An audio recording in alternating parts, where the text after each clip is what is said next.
Chapter 3 is where the illusion dies. Because up until now, you could still pretend your chaos was external, your boss, your past, your stress, your trauma, your circumstances. But Chapter 3 walks in, shuts the door, and quietly says, no, it's your reactions. Not what happened, not what they said, not what you went through, your reactions. And that's where people get uncomfortable, because now there's nowhere left to hide behind narratives. Chapter 3 breaks PAWS down past the cute acronym and into something far more offensive to the ego. You are not as in control as you think. You're patterned. You've trained yourself to react instantly. Emotion, reaction, trigger, response, discomfort, escape, no space, no gap, no authority over self. And then you call that personality. You call that just who I am. No, that's conditioning. Chapter 3 forces you to see that most of your decisions aren't even decisions. They're pre-programmed outputs from an unexamined mind that never learned how to pause long enough to choose differently. That's why pause isn't just take a breath. It's interrupt the pattern.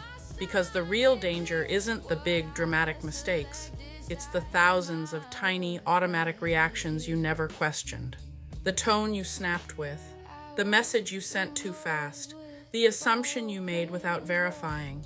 The emotion you treated like truth instead of data. Chapter 3 is basically saying, you're not reacting to reality. You're reacting to your interpretation of reality, and you're doing it instantly without audit. And that's how people destroy relationships, careers, reputations, and inner peace, while fully believing they were justified the entire time because it felt real. But feeling is not fact. And Chapter 3 makes that distinction brutally clear.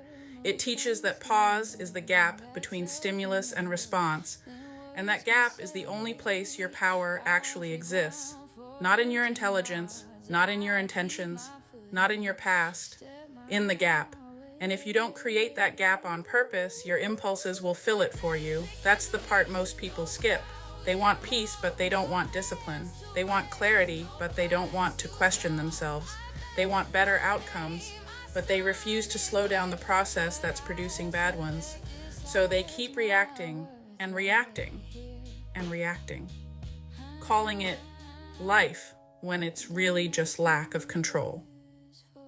Chapter 3 doesn't let you do that anymore. It reframes everything. That urge you feel to respond immediately, that's not urgency, that's discomfort. That need to fix something instantly, that's not responsibility, that's anxiety. That emotional surge telling you, say something now, that's not truth, that's a hijack. And pause is the refusal to be hijacked. It's you saying, I will not let my first reaction be my final decision. That's discipline, that's maturity, that's power. Because once you pause, something dangerous happens. You start seeing options. You realize you don't have to match energy. You don't have to escalate. You don't have to prove a point. You don't have to win every moment. You can choose. And most people never reach that level, not because they're incapable, but because they're addicted to immediacy. Chapter 3 exposes that addiction. It shows you that your biggest enemy isn't the world. It's the version of you that refuses to slow down long enough to think. So if you walk away from Chapter 3 and nothing changes, let's be real. It's not because the lesson wasn't clear. It's because you'd rather stay reactive than responsible. Because once you understand pause at this level, you lose the right to say, I didn't know better. Now you do.